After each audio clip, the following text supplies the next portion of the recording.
Carnet de santé consacré à un complément alimentaire très à la mode en ce moment, la spiruline. On verra si c'est efficace et qui peut ou doit en prendre. La spiruline. Invisible à l'œil nu, cette algue microscopique peuple naturellement les eaux tièdes des lacs de l'hémisphère sud. Mais en France, on a aussi appris à la cultiver. Considérée tantôt comme un aliment, tantôt comme un complément alimentaire, cette microalgue en forme de spirale renforcerait les défenses immunitaires, comblerait les carences alimentaires, diminuerait le taux de cholestérol, détoxifiante, stimulante, fortifiante, cicatrisante, on lui prête toutes les vertus. Et pourtant, peu d'études scientifiques existent. Récoltée depuis des millénaires dans les eaux chaudes et peu profondes, la spiruline était traditionnellement utilisée par les Aztèques. Aujourd'hui, on en trouve de toutes les formes et de toutes les provenances, également en France, où elle est cultivée de manière artisanale. Reportage d'Anne-Laure Jean, Héloïse Mallet et Johnny Dacosta.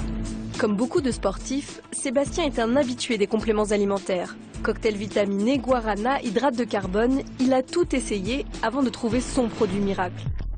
Auparavant, j'étais obligé de mixer compléments, vitamines pour avoir un cocktail complet en fait.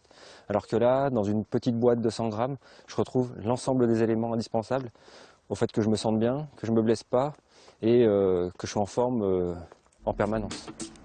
Pour rester dans sa catégorie, cet ancien judoka a multiplié les régimes. Et comme souvent, la perte de poids a entraîné des carences, notamment en fer. Avant, je prenais des cachets que j'allais chercher à la pharmacie via une ordonnance. Le problème, c'est qu'au niveau intestinal, ça me faisait horriblement mal. Et en fait, depuis que je prends de la spiruline, je ne prends plus du tout de cachet de fer. Je ne prends plus aucun complément en fait, non naturel. Je prends que de la spiruline. C'est vrai que ça a une odeur d'algue, ça faut pas se le cacher. Donc c'est un peu rebutant au début, un peu surprenant. Mais finalement, une fois dans la bouche avec d'un yaourt ou un jus ou mélanger un gâteau ou un cake, ça n'a aucun goût. Ça passe tout seul. La spiruline. Invisible à l'œil nu, cette algue microscopique peuple naturellement les eaux tièdes des lacs de l'hémisphère sud. Mais en France, on a aussi appris à la cultiver.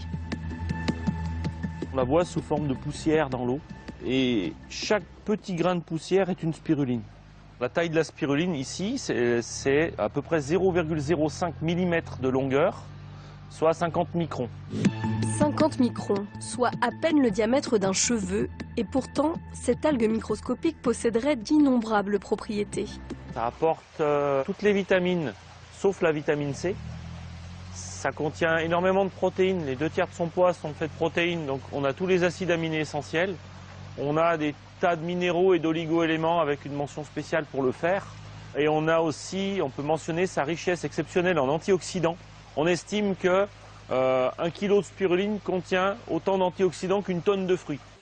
Ce cocktail nutritionnel est cultivé en France dans sa forme la moins transformée, c'est-à-dire en paillettes. Première étape de la récolte, la filtration. On va pomper l'eau depuis le bassin et on va faire passer l'eau à travers cette toile, qui est une toile avec des trous à 30 microns, 30 millièmes de millimètre, voilà, qui va permettre de laisser passer l'eau et de retenir toutes les petites spirulines, tous les petits ressorts qu'on a vus tout à l'heure.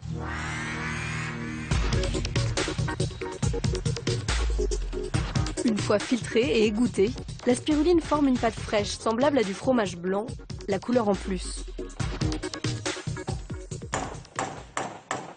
Voilà, il y a 90% d'eau dans cette pâte, qui fait que 10 litres de pâte vont donner, une fois sec, une fois séché, 1 kg de paillettes sèches, prêtes à consommer. Cette pâte encore gorgée d'eau est donc pressée avec du matériel de fromager, jusqu'à ce qu'elle acquiert une texture pâte à modeler. Elle est ensuite transformée en filaments, puis séchée à basse température pour une conservation optimale. Et après 7 heures passées au séchoir. Et là, on a notre école de spiruline qui est sèche et qui peut être consommée. Voilà les petits spaghettis qu'on a fait. Une fois séchés, on réduit de volume et en les cassant en petits bouts, on obtiendra les brindilles qu'on a ensuite dans les boîtes. En poudre, en comprimé ou en paillettes, la consommation de spiruline ne cesse de progresser. On compte à ce jour 150 producteurs sur le territoire français.